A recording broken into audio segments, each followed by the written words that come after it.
오늘 말씀 보도록 하죠. 하나님께서 오늘 우리에게 주신 말씀은 구약성경 하박국서 1장 1절부터 11절까지 말씀. 구약성경 하박국서 1장 1절부터 11절까지의 말씀입니다. 제가 가지고 있는 성경책으로는 구약성경 1302페이지에 있습니다.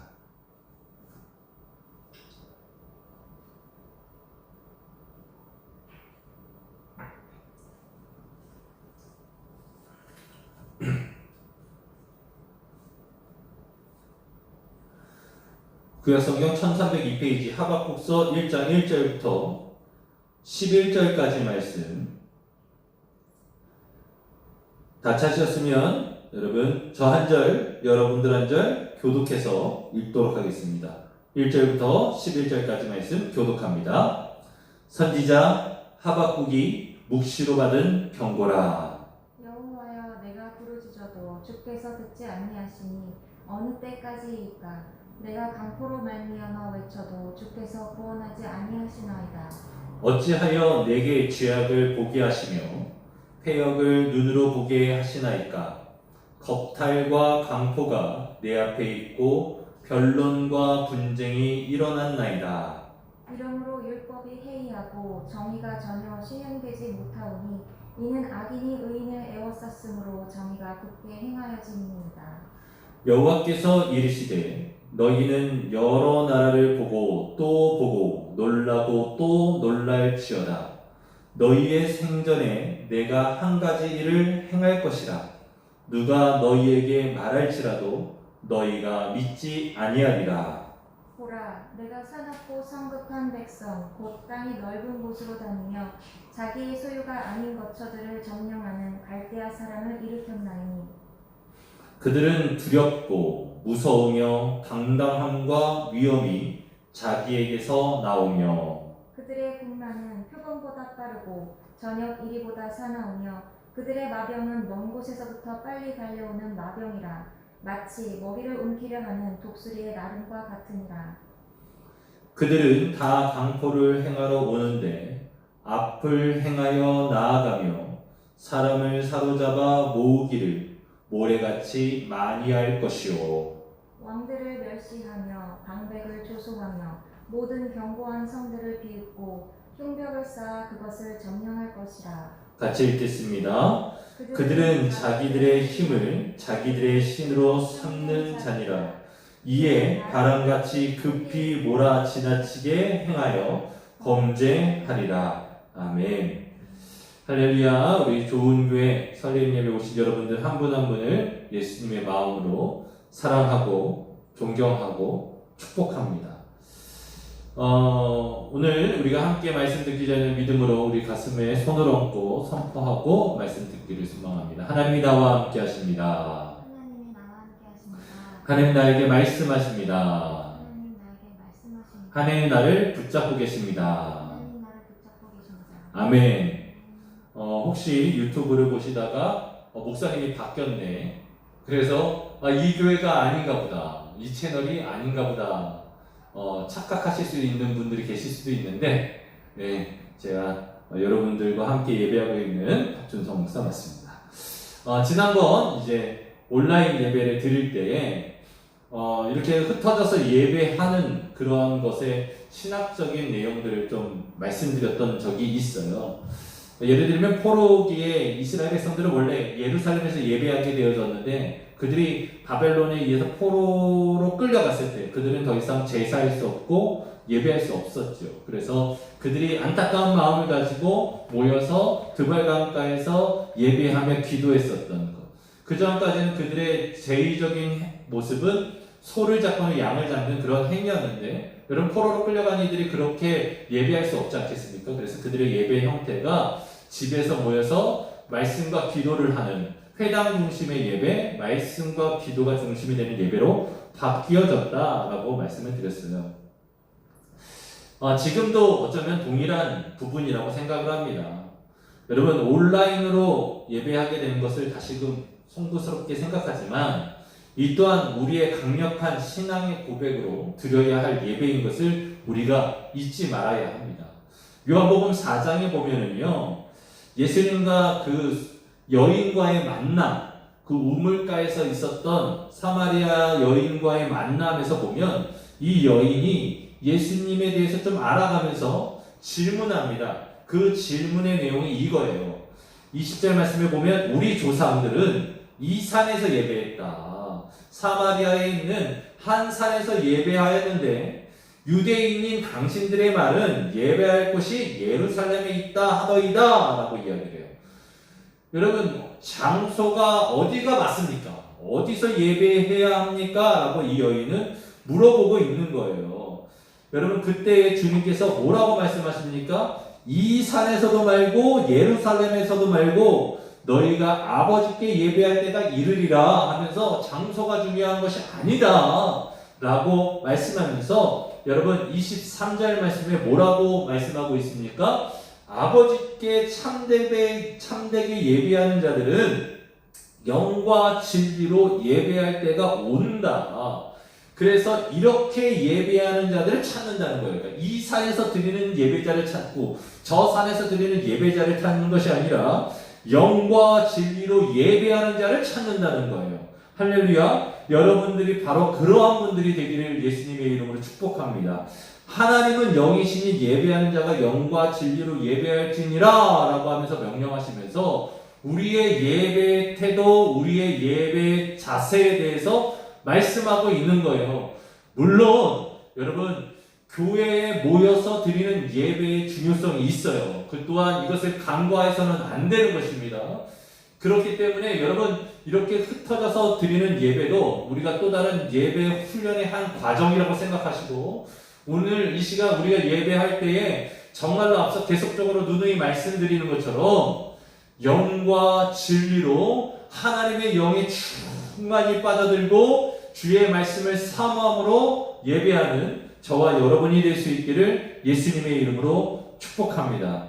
여러분 오늘 이제 우리는 이제 하박국서를 조금 다루길 원합니다. 그리고 이제 하박국서가 끝나면 다시금 또 주제 설교를 좀 가려고 해요. 그래서 그 다음에는 일과 영성, 우리가 사회생활을 어떻게 해야 되는지 같이 함께 좀 나눠보기를 원합니다.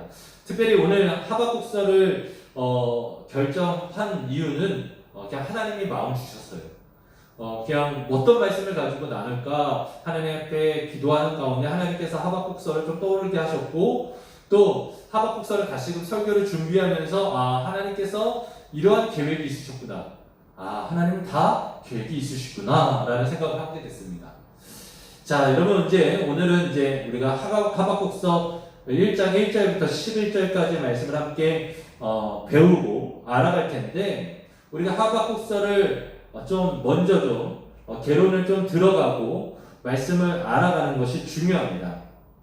특별히 하박국이 사역했었던 그 상황들, 세계적인 그런 상황들을 이해하는 것이 상당히 중요한데 여러분 이스라엘이 다윗 때 엄청난 영토를 확보합니다.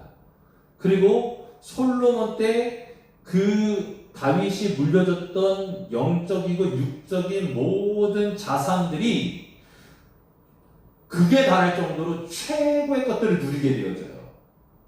그런데 여러분 그들이 무엇합니까? 하나님을 떠나는, 하나님을 저버리는 아주 안타까운 일이 벌어집니다. 그래서 결국은 어떤 일이 벌어지냐면 솔로몬 사후에 이스라엘이 분열되어지는데 10개의 지파가 에브라임 지파를 중심으로 한 10개의 지파가 북이스라엘이라고 하는 나라를 이루어서 장군이었던 여로보암을 왕으로 즉위시키고 나라를 세워가고요. 그 다음에 유다와 베냐민 지파만 따로 남쪽에 남아서 이제 다윗 왕가의 전통을 계속적으로 이어갑니다. 무슨 얘기인지 아시겠죠? 그래서 북이스라엘과 남유다가 되어지는데 특별히 북이스라엘이 어떻게 보면 우리가 정말로 새로운 일들을 행하겠다라고 시작했었던 그들의 모습이 급격하게 이기적인 것과 죄성으로 말미암아 무너지게 돼요. 그래서 결국은 약 그 BC 700년경에 아수르라고 하는 나라에 의해서 북이스라엘이 멸망되어집니다. 참 안타까운 일이죠. 이 아수르라고 하는 나라가 얼마나 잔인한지 정말로 그 아수르가 밟고 지나간 땅들은 정말로 풀 한 폭이 나지 않을 정도로 아주 잔인한 민족이었습니다.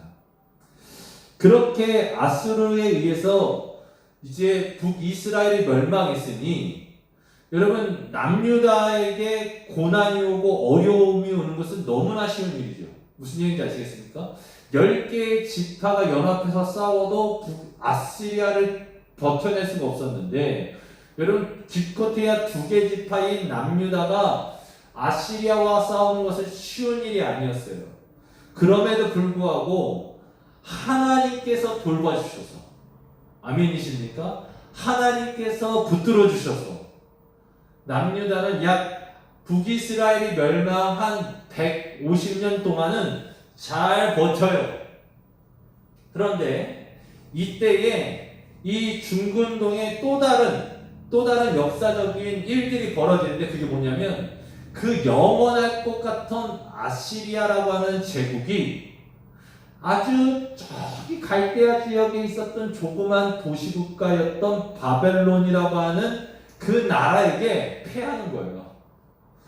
전세가 역전되어져서 이 조그만 이 바벨론이라고 하는 도시국가가 엄청난 대제국이었던 아시리아를 그냥 세계사에서 봤을 때 어이없다 할 정도로 이기게 되어버려요. 그래서 이 상황이 즉 하박국이 사역하던 BC 600년경이 아주 혼란한 틈이었습니다. 아주 잔인하던 아시리아의 쇠퇴와 바벨론의 등장. 여러분 이러한 상황 가운데 하나님께서는 오늘 하박국서를 기록한 하박국을 들어서 사역하십니다. 하박국에 대해서 성경은 특별하게 힌트를 주지 않아요. 뭐 예를 들면 예레미야는 누구누구의 아들이다. 뭐 이렇게 누구누구의 현손이다. 뭐 누구누구 뭐 대대로 제사장 집안이다. 뭐 이렇게 소개를 하고 있는데 하박국은 그 어떤 힌트도 없어요. 그냥 오늘 본문 말씀 1절에 나오는 것처럼 선지자다라고 소개하고 있는 거예요. 그냥 하박국이 선지자다라고 소개하고 있어요. 그리고 이제 앞으로 나누겠지만 한 3장 가면 그가 뭐 어떤 악기 때로는 예를 들면 시기오노이라고 하는 어떤 음률에 맞춰서 하나님을 노래했다라고 하는 하나님께 반응했다라고 하는 내용들을 봐서는 그가 아마도 성전에서 제의를 드렸던 찬양을 드렸던 한 사람이 아니었겠는가 하는 추측만 있을 뿐입니다. 자, 여러분 하박국이라고 하는 이 사람의 이름이 상당히 중요해요. 이 하박국서를 이해하는데 매우 중요한 위치를 차지합니다. 하박국이라고 하는 사람의 이름은 어떤 뜻을 가지고 있냐면 안아주다, 포옹하다라고 하는 뜻을 가지고 있어요. 껴안다, 포옹하다라고 하는 뜻을 가지고 있어요. 그래서 히브리서를 라틴어로 번역한 제롬이라고 하는 분이 계신데 이 제롬이라고 하는 학자는 이 하나님을 향한 질문을 가지고 하나님의 품으로 나아가서 그 질문을 가지고 있었던 이 하박국을 하나님께서 껴안아 주셨다. 이 질문이라고 아주 좋게 표현했지만 때로는 이 불만, 때로는 원망, 탄식일 수 있는 거예요. 그냥 하나님 앞에 궁금해요가 아니라 하나님 어떻게 그러실 수 있어요? 라고 하는 그런 탐험적인 질문을 가지고 하박국이 하나님께 나아갔는데 우리 하나님께서 어떻게 하셨냐면 그를 껴안아 주셨다. 용납해 주셨다. 포옹해 주셨다. 그런 내용이 바로 하박국서다라고 우리는 알 수 있는 거죠. 때로는 이 하박국이라고 하는 이름에 또 다른 뜻이 있는데 그게 뭐냐면 씨름하다라고 하는 뜻이 있어요. 저는 개인적으로 이 의미가 조금 더 다가오는데 그가 보고 있는 사회적인 현상, 지금 남유다가 처한 그러한 영적인 위기, 세계사적인 정치적인 위기, 이러한 것들을 바라보면서 그는 어떻게 했습니까? 하나님과 씨름한 거예요. 그 모든 문제를 가지고 하나님께 나와서 매달린 것이죠. 무슨 얘기인지 아시겠습니까?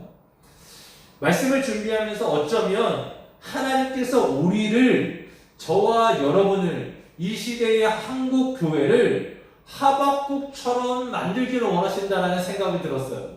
무슨 얘기냐면 우리가 지금 벌어지는 여러 가지 일들 때문에 때로는 답답하고 억울하고 속상한 마음들을 가지고 있어요. 그죠? 우리 교회 정말로 여러분들 열심히 최선을 다해서 함께 방역에 동참해 주셨고 건강하게 예배할 수 있는 아주 좋은 모델들을 함께 행해 주셨거든요. 그런데 여러분, 지금 현재의 모습을 보면 너무나 속상한 거예요. 우리는 너무너무 잘하고 있는데. 그런데 여러분, 이 마음을 가지고, 동일한 마음을 가지고 우리 하박국은 어떻게 했냐면 하나님께로 나아갔다는 거예요. 하나님께로 나아갔다는 거예요. 저는 소망하는 것은 오늘 이 말씀을 같이 듣는 저와 여러분들이 정말로 하나님께 나아가는, 하나님의 품에 안겨가지고 이 시대의 문제를 가지고, 이 시대의 아픔을 가지고 함께 씨름할 수 있는 저와 여러분이 되기를 소망합니다. 이 하박국서의 구조는 이렇게 되어져 있어요. 오늘 말씀의 아주 중요한 부분인데, 하박국이 하나님께 묵시를 받아요. 1절에. 그리고 2절부터 4절까지 하박국은 하나님께 질문합니다.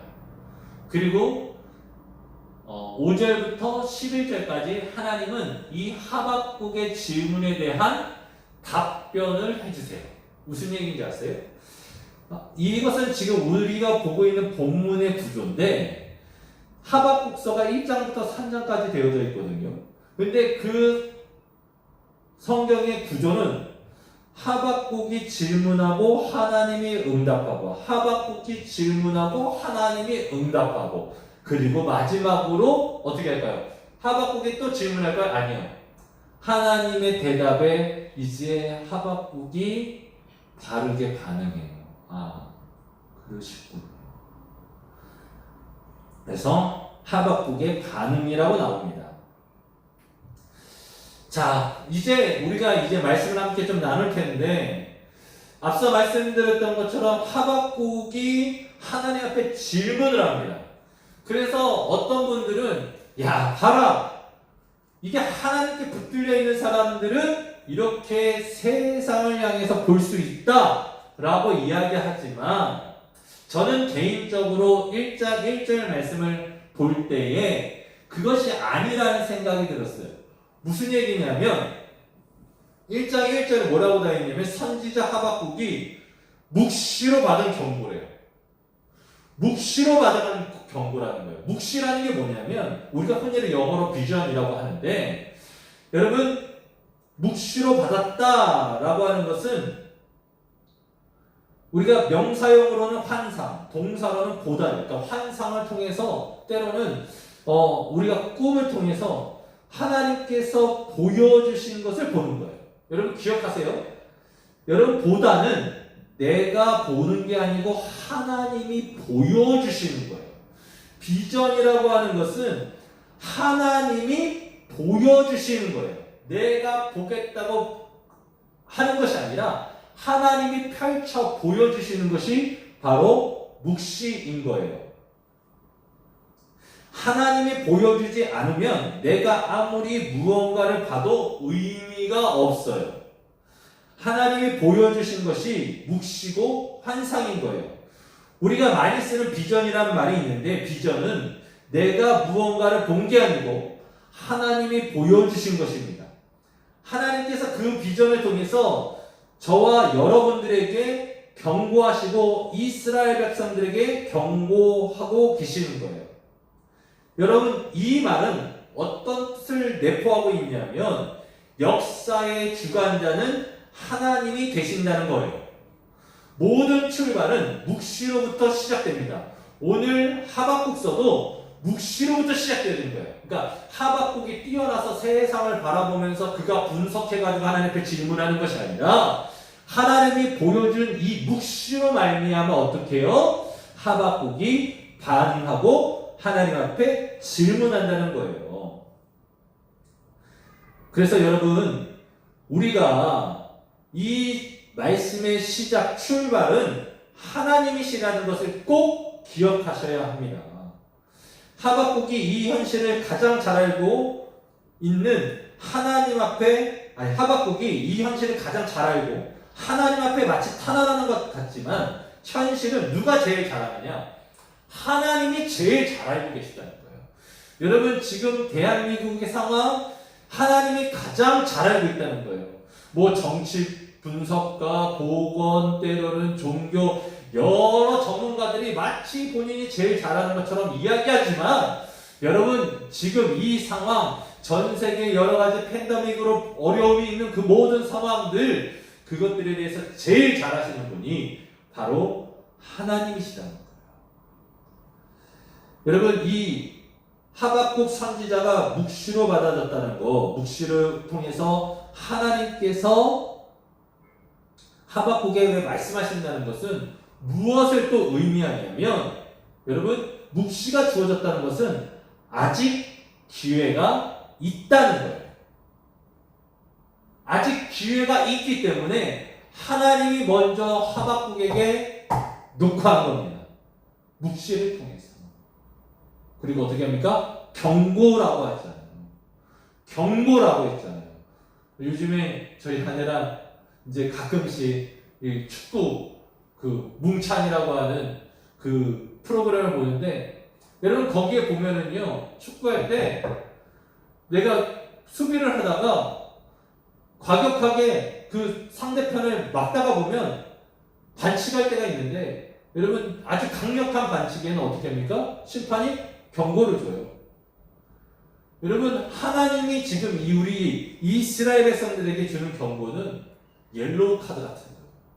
아직 기회가 있는 거예요. 너 주의해, 너 조심해. 한 번만 더 그러면, 너 이렇게 위험한 짓 한 번 더 하면 너 퇴장이야 라고 하는 경고 카드를 주는 거예요. 이것은 무엇입니까? 내가 좀 더 수비하되 조심해서 할 수 있는 기회가 있다는 거예요. 이스라엘 백성들에게 기회가 있다는 거예요. 진짜 하나님께서 이스라엘 안 되겠네 하면 어떻게 하십니까? 침묵하세요. 말씀하지 않으세요. 그 대표적인 얘기가 뭡니까?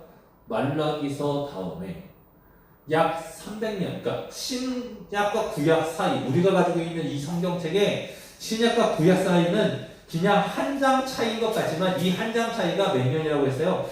300년 이상을 이야기한다는 거예요.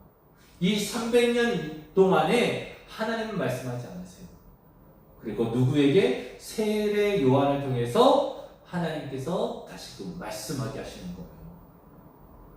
여러분, 이게 하나님의 심판입니다. 하나님이 침묵하고 계십니다. 여러분, 이것이 두려운 일입니다. 묵시를 보여주는 것이 두려운 일이 아니에요. 지금 이 시대는 우리가 하나님께서 보여주시는 것들을 봐야 할 때예요. 그리고 이제 그 세상에 있는 문제들, 하나님이 보여주신 것을 가지고 하나님 앞에 기도할 때인 것이죠. 자, 그러면서 2절 말씀 한번 같이 봤으면 좋겠습니다. 여호와여, 내가 부르짖어도 주께서 듣지 아니하시니 어느 때까지입니까? 내가 강포로 말미암아 외쳐도 주께서 구원하지 아니하시나이다 라고 이야기를 합니다. 여러분, 이해되지 않는 부분입니다. 하나님께서는 성경의 수많은 곳에서 부르짖을 때 하나님께서 어떻게 하셨어요? 응답하셨어요. 그랬는데 지금 하박국은 이야기를 합니다. 여호와여, 내가 부르짖어도 주님께서 듣지 않으십니다. 내가 외쳐도 구원하지 않으십니다. 라고 말합니다. 여러분, 그렇다고 한다면 이유가 있는 거예요. 우리 하나님은 전공이 경청이세요. 귀를 쫑긋 세우고 우리의 신음과 우리의 아픔도, 때로는 우리의 한숨도, 때로는 우리의 생각도, 그것을 알고 파악하는 것을 어떻게 하세요? 즐거워하시는 거죠. 그런데 그러한 하나님께서 지금 하박국이 보고 있는 것처럼, 하박국이 느껴지고 있는 것처럼, 여러분, 부르짖어도 듣지 않고 외쳐도 주님께서 구원하지 않는 그 상황이 있다고 한다면 분명한 이유가 있기 때문 아니겠습니까? 무슨 얘기인지 아시겠습니까?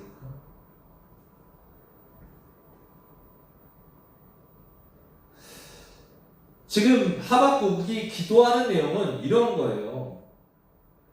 어떻게 폭력이 일어나고 있고 사람들이 정말로 강포, 아주 어떤 포악한 모습들로 살아가고 있는데 하나님 어떻게 가만히 있습니까?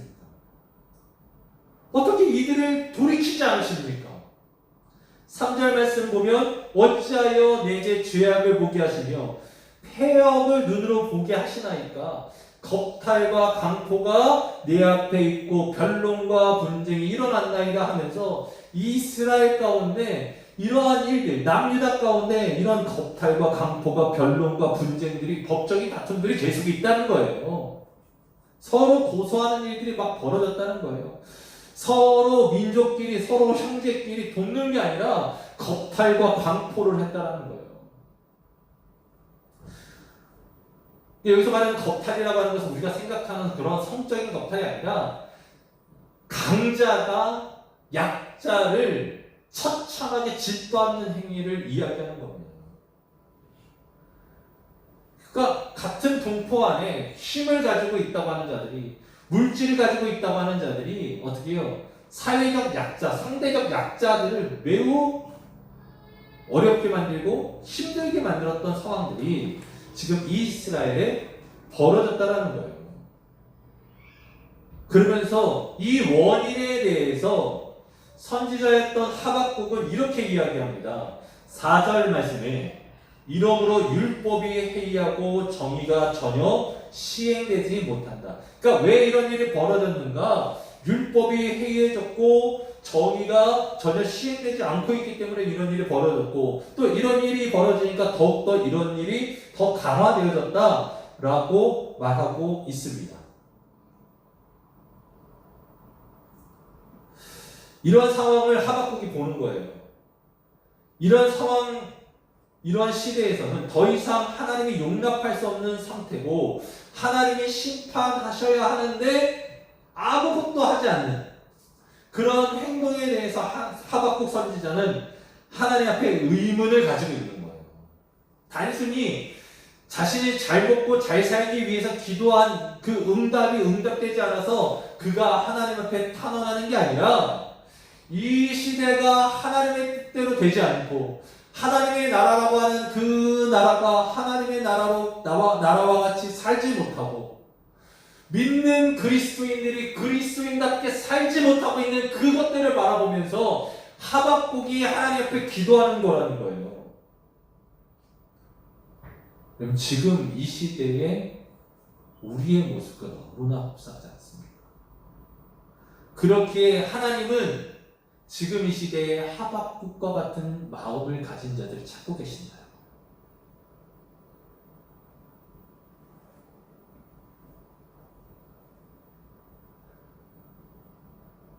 하박국은 크게 질문을 두 가지를 하는데 첫 번째는 왜이고요. 두 번째는 언제까지입니다. 여러분, 왜라고 하는 질문의 핵심은 하나님 왜 의인이 고난을 당하고 악인이 번성합니까? 라고 하는 질문이라고 다시금 재해석할 수 있습니다. 즉 하나님의 공의가 이루어지지 않고 있다라고 말하는 거예요. 악인이 득세하며 잘 먹고 잘 살며 악인들에 의해서 의인이 고난당하고 있는데 어떻게 하나님 손 놓고 계십니까? 라고 질문하는 거예요. 하나님, 당신이 하셨던 말씀과 너무나 다른 세상이 펼쳐지는, 당신은 공의로우신 하나님인데 왜 세상은 이렇게 공의롭게 되지 않습니까? 이 상황을 왜 그대로 두십니까? 라고 질문하는 거예요. 우리가 살아가다 보면 우리도 이렇게 기도할 때가 있어요. 하나님이 살아계시면 어떻게 이런 일이 일어날 수 있습니까? 요즘에 세상 사람들이 많이 조롱하거든요. 하나님이 살아계시면 어떻게 교회 가운데 이런 일이 일어날 수 있는가? 여러분, 악한 자들에 의해서 세상이 혼란할 때, 억울한 사람들의 죽음을 볼 때, 이해하기 어려운 사고들이 일어날 때 이런 질문들을 던지기도 합니다. 하나님, 어디 계십니까? 여러분, 하박국 선지자의 질문은 매우 거칠어 보여요. 하나님 앞에 마치 원망과 불평, 그것을 마치 따지는 듯한, 약간 대드는 듯한 표현들로 하나님 앞에 나아갑니다. 그러나 앞서 말씀드렸던 것처럼 우리 하나님께서 하박국을 징계하지 않으세요. 하나님께서 하박국을 내치지 않으세요. 하박국의 이런 태도와 이런 마음과 이런 상태를 어떻게 해요? 포용하세요. 껴안으세요. 너가 그렇군. 그리고 진정시켜주세요. 아이들이 막 어떤 문제 넘어져서 때로는 여러 가지 억울한 일 때문에 막 울어요. 그리고 어떻게 합니까? 울지 마! 한다고 해서 애들이 안 웁니까? 물론 순간적으로 안 울 수 있지만 여러분, 그 아이의 내면은 울어요. 언제 안 오냐면 그 아이를 꼭 안아주고 진정시킬 때 더 울고 안 울어요. 하나님께서 이 하박국의 마음을 아세요. 그리고 그의 어떻게 보면 거치는 표현들을 가지고 온 그 아들을 어떻게 해요? 꼭 안아주십니다. 여러분, 시편에서도 보면 탄원시라고 하는 형식의 시들이 있는데, 여러분, 하나님께 하소연하는 것을 우리 하나님께서는 그것을 다 받으세요.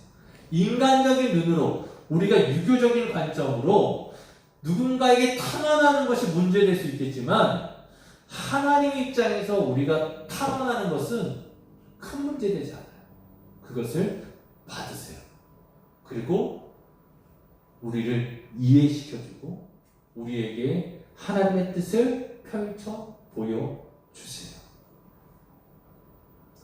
그래서 여러분, 우리는 때로는 굉장히 울적하거나 분노가 일어날 때나 때로는 마음이 거칠어서 어찌할 바 모를 때 절규하거나 분노할 수 있는 표현들로 어떻게 주저할수, 어떻게 자신을 컨트롤할 수 없을 때 우리는 하나님께 나아가야 합니다. 지금 한국교회가 처한 이 상황 가운데 우리가 해야 될 것은 뭘 해명하거나 변명하기보다는 우리는 그 마음을 가지고 하나님께로 나아가는 시간들을 가져야 합니다.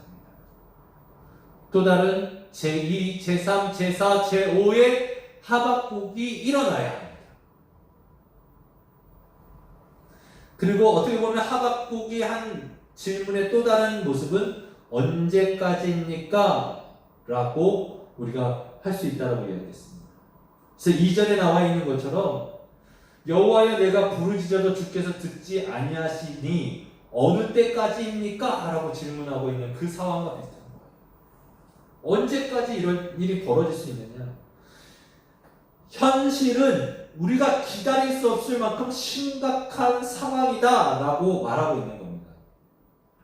악인이 이렇게 창궐해서 유인이 죽어가는 것 같은데 하나님, 악인을 처벌해 주셔야 되는 거 아닙니까? 왜 이렇게 하나님 행동이 붕 뜨세요? 왜 이렇게 하나님 행동이 느리세요? 라고 이야기하고 있는 것처럼 보입니다.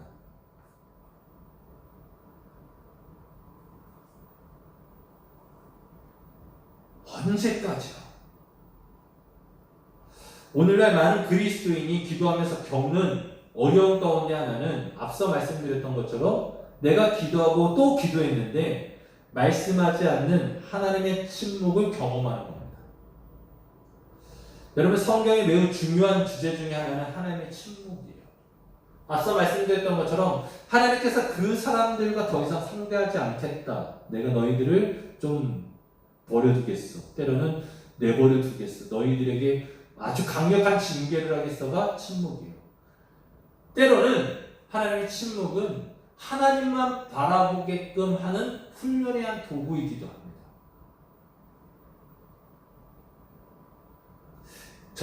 제가 신학교 때 저희 교회에, 신학생 때 저희 교회에 전도사님 오셨어요. 그러니까 저는 신학생이고 전도사님 오셨는데, 그전에는 다른 이제 좀 연세가 있으신 전도사님이 사역을 하시는데 애들이 설교 한 번 하면 목이 다시셨어요. 애들이 막 엉망진창 짜증, 막 장난을 치고 그냥 말은 안 듣고 설교를 하려니까 그냥 목소리를 점점 높이고 그냥 막 그러셨어요. 그런데 20대 초반에 여자 전도사님이 오셨는데 설교를 어떻게 하시냐면 큰 소리를 안 내는 거예요. 설교를 하시다가 갑자기 조용히 말씀하세요. 얘들아. 그러면서 말씀을 갑자기 안 하세요. 그랬더니 얘들이 때로는 그 전에 그렇게 장난을 치고 그렇게 소리를 치고 그냥 목소리를 크게 해도 안 듣던 아이들이 갑자기 소리가 안 들리니까 어떻게 해요? 전도사님한테 집중하게 됐어요. 그래서 전도사님이 부르는 거야. 이리 와봐, 이리 와봐, 이리 와봐. 그래서 아이들을 모으셨어요.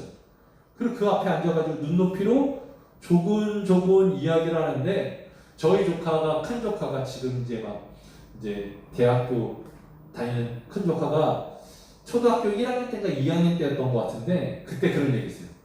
예배 마치고 나서 집에 가는 길에 그 새로 오신 전도사님 설교 진짜 잘해. 여러분, 막 그 전에 있었던 전도사님은 막 믿습니까? 막 소리도 크게 하고 했는데 애들이 설교를 안 듣더라고요. 그런데 이 여자 전도사님은요, 그냥 액션도 없어요. 그냥 조용히. 애들이 떠들면 말씀 안 하세요.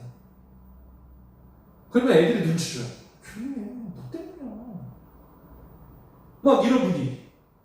여러분, 하나님의 침묵은 어쩌면 이런 과정이기도 해요. 하나님께 집중하게. 여러분, 구약의 선지자들은 그 시대의 아픔, 문제들을 끌어안고 고뇌하였습니다. 그 문제가 나와 무관한 것이 아니고 그 문제가 나의 문제인 것처럼 끌어안고 몸부림을 쳤습니다. 내가 그 문제를 직접 해결하지 못한다 할지라도 그 문제에 대한 부담감을 안고 살아가는 거예요. 그것을 가지고 하나님께 가지고 나온 사람들이 바로 선지자들이에요. 저는 오늘 저와 여러분들이 그렇게 살아갔으면 좋겠어요. 이 시대를 살아가는 그리스도인들이 지금 이 좌파 우파로 나눠져 있는 상황, 빈부의 격차가 점점 벌어지고 있는 그 상황들, 여러분, 완전히 지금 사회가 포스트 모더니즘으로 인해서 다 개별적인 것들로 흩어지는 상황들이 돼버렸거든요. 이 상황 가운데 개인의 문제에만 국한되면서 살아가는 것도 빠듯한 세상 가운데 이 사회, 이 나라, 이 온 열방을 생각할 수 있는 사람들이 일어나기를 원하는 거죠. 그게 누구느냐? 바로 제2, 제3의 하박국들이라는 거예요. 여러분, 많은 사람들은 이 사회적인 문제의 이런 현상들 앞에서 두려워합니다. 왜 그럴까요? 그것은 하나님이 누구이신지 모르기 때문입니다. 이 선지자가 왜 하나님 이렇습니까? 어느 때까지입니까? 라고 상황에 대해서 물었지만 이 질문의 핵심은 뭐냐면 하나님 어떤 분이십니까? 하나님이 능력이 있으십니까? 없으십니까?를 묻는 표현이기도 하는 거예요. 여러분, 기억하십시오. 우리가 하나님을 점점 알아가게 되어지면 왜, 언제까지가 해결이 되어져요? 왜요? 우리 하나님이 그것을 해결해 못하시는 분이 아니라 하실 수 있음에도 불구하고 하나님의 때를 기다리신다는 것을 분명하게 알게 되거든요. 자, 이제 여러분 앞서 하박국이 이야기했던 하나님 왜 나의 간구를 들어주지 않습니까? 라고 하는 이 질문이 모순이 바로 드러나요. 5절에. 뭘로 드러납니까? 하나님 대답하세요. 하나님 듣고 계신 거예요. 하박국은 왜 안 들어주세요? 라고 하는데 하나님은 듣고 계신 거예요. 그래? 그러면서 말씀하세요. 5절부터 10절까지 하나님께서 쭉 설명해요. 야, 이제 내가 한 민족을 세울 거야. 그 사람들은 갈대아 사람들이야. 그 사람들은 너희가 지금까지 들어보지 못했던 사람이고 너희가 믿을 수 없을 만큼 아주 무섭고 때로는 용맹하고 사람들이 두려워할 만큼 그들은 강한 사람들이야. 그리고 9절 말씀해 봤더니 그들은 어떻게 해요? 강포를 행하러 온대요. 여러분 지금 참 재밌어요.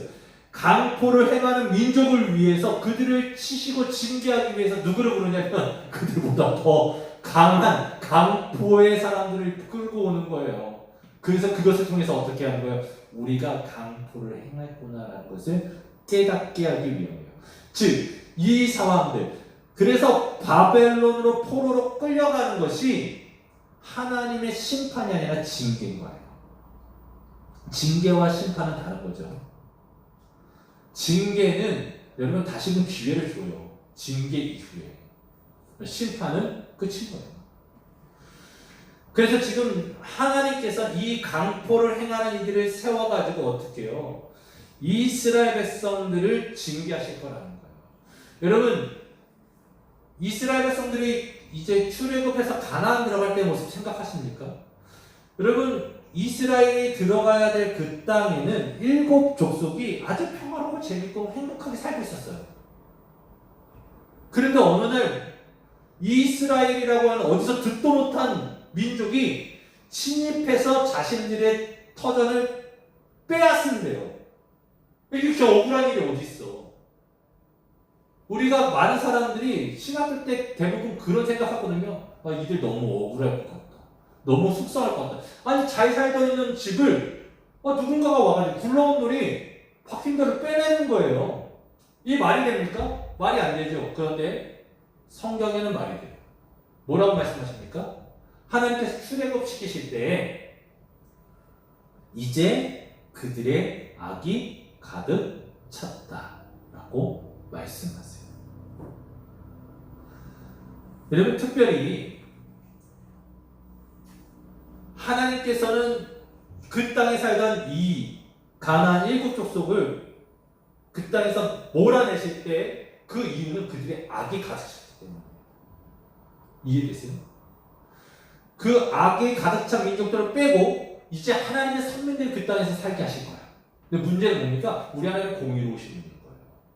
공평하신 하나님이에요. 아무리 그들이 하나님의 백성이어도 어떻게 합니까? 이들이 악이 가득 차면 이들이 어떻게 해요? 빼내시는 거예요. 다만 하나님의 특별한 사랑이 조금 더 있으셔서 어떻게 해요? 기회를 더 주시는 거죠.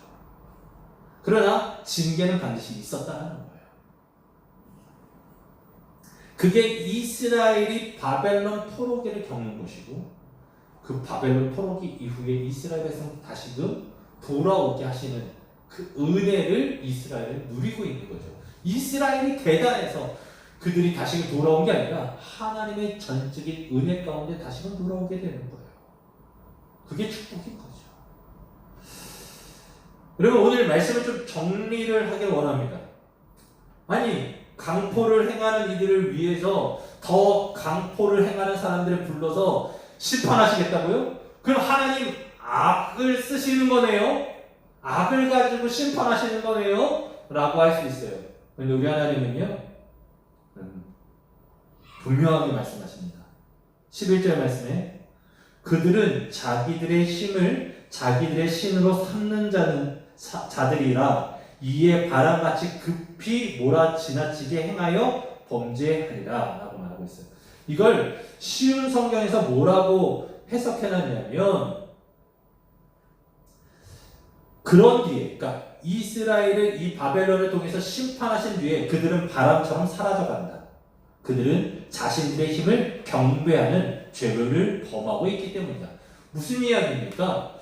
여러분, 자신들의 힘을 경배하는 죄를 범하고 있는 이스라엘 백성들, 그들은 결국은 하나님을 신뢰하지 않기 때문에 그들은 바람처럼 사라져갈 거라는 거예요. 여러분 기억하십시오. 성경은 오늘 이 말씀을 통해서 다시금 말씀하고 있어요. 악인의 형통을 부러워하지 말아라. 시편 1편 5절부터 6절 말씀 같이 한번 읽어봤으면 좋겠습니다. 시작. 그러므로 악인들은 심판을 견디지 못하며 죄인들이 의인들의 모임에 들지 못하리로다. 무릇 의인들의 길은 여호와께서 인정하시나 악인들의 길은 망하리로다. 아멘이십니까? 이사야서 48장 22절 말씀 다시 한번 읽어보겠습니다. 여호와께서 말씀하시되 악인에게는 평강이 없다 하셨느니라. 여러분, 악인들이 형통하고 잘 된다 할지라도 그들 안에는 평강이 없대요. 마태복음 13장 49절 말씀에 세상 끝때도 이러하리라. 천사들이 와서 의인 중에서 악인을 갈라내어 그들은 자기들의 힘을 자기들의 신으로 삼은 자들이기 때문에 그들을 어떻게 해요? 갈라내겠다라고 이야기를 해요. 여러분 기억하십시오. 악인들의 형통들을 부러워하지 마십시오. 그들은 그냥 지나갈 뿐이에요. 그래서 우리는 어떻게 해요? 우리의 자신의 힘을 의지하지 않고 어떻게 해요? 하나님을 우리의 힘으로 우리의 능력으로 의지하는 자가 될 필요가 있다는 거예요.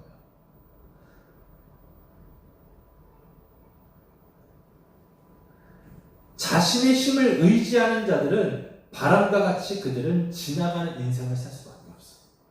그러나 하나님을 의지하는 자들은 다른 삶을 살 수 있어요. 출애굽기 15장 2절 말씀에 여호와는 나의 힘이요 내 노래시며 나의 구원이시로다 라고 하면서 찬양해요. 여호와가 나의 힘이다. 여러분의 힘이 바로 하나님이 되기를 예수님의 이름으로 축원합니다. 시편 18편 1절 말씀에 나의 힘이신 여호와여 내가 주를 사랑하나이다. 여러분, 이 하나님께 쓰시는 이 막대기인 바벨론 잠깐 이스라엘을 징계하고 버려버릴 거예요. 그러나 여러분, 하나님을 나의 힘으로 의지하고 있는 이들이라고 한다면 하나님께서 끝까지 들어 쓰시는 귀한 도구가 될 거예요. 저는 소망하는 것은 하나님의 역사를 이루어가는 귀한 도구들이 저와 여러분이 되기를 소망하는 거예요. 하나님의 나라를 확장하는데 저와 여러분들이 쓰임받기를 원하는 거예요. 어떻게? 우리가 하나님이 나의 힘이라고 고백할 때. 오늘 말씀 정리하겠습니다. 하박국서 1장 1절부터 11절까지 나눴는데 여러분 꼭 기억하십시오. 하나님이 모든 것을 다 알고 계세요. 그리고 하박국은 하나님이 보여주신 것 안에서 하나님 앞에 질문합니다. 그 민족의 폐해성, 그 민족의 아픔과 문제를 가지고 여기저기 떠벌리면서 다니면서 이야기하는 것이 아니라 하나님 앞에 나와 무릎 꿇고 기도하며 애통해하는 것. 저와 여러분이 그 마음을 갖기를 원하는 거예요. 그리고 하나님께서 말씀하시는 것을 듣고 귀 기울이며 그것을 믿는 우리가 되기를 원하는 거예요. 여러분, 오늘 말씀을 정리할 때에 여러분들 마음 가운데 정말로 또 다른 하박국이 일어나길 예수님의 이름으로 축원합니다. 그래서 정말 우리 자리에서 정말 한국교회를 위해서 이 나라와 민족을 위해서 같이 아파하면서 기도할 수 있는 저와 여러분이 될 수 있기를 소망하고요. 그것을 통해서 하나님의 위로하심이 하나님의 허구가 있기를 예수님의 이름으로 축원합니다. 잠시 기도하겠습니다. 살아계신 하나님, 우리가 이 시간 하나님을 바라봅니다. 주님을 갈망합니다. 주님, 저희들 다시금 정말로 답답하고 억울하고 힘든 마음들, 그 마음을 가지고 또 예배합니다. 하나님, 이 마음 가지고 우리가 어디다 호소해야겠습니까? 하박국을 통해서 우리가 본 것처럼 하나님 앞에 나아가길 원합니다. 그리고 하나님 앞에 무릎 꿇길 원하고, 모든 것을 다 아시고 모든 것을 해결하실 수 있는 주권자이시며 지존자이신 하나님 앞에 기도하길 원합니다. 저희 조은교회 성도님들 뜻을 정하여 다니엘이 기도했던 것처럼 각자의 자리에서 각자의 처소에서 하나님께 집중하여 예배하기를 원합니다. 매일매일 하나님의 말씀을 읽고 듣고 묵상하며 써나가기를 소망합니다. 성도님들과의 관계는 끊어질 수 있으나 하나님의 관계는 그 누구도 끊을 수 없음을 믿음으로 고백하면서 우리가 정말로 하나님과 나와의 관계를 유지하게 하시고, 특별히 이럴 때일수록 성도들과의 관계를 또한 맺어가기 위해서 서로 문자와 카톡과 중보 기도가 끊이지 않도록 주님 역사하여 주시옵소서. 특별히 하나님, 오늘 11절 말씀을 우리 성도님들이 기억하길 원합니다. 자기들의 힘을 자기들의 신으로 삼는 자들의 인생이 어떤 삶을 사는지 분명하게 보기를 원합니다. 하나님, 우리의 힘은 하나님이십니다. 우리의 신은 하나님이십니다. 우리가 하나님을 신뢰하겠습니다. 주님, 우리를 주의 나라를 위하여 온전히 사용하여 주옵소서. 주님께서 함께 하실 줄 믿습니다. 예수님의 이름으로 감사하며 간절히 기도드리옵나이다. 아멘. 우리 찬송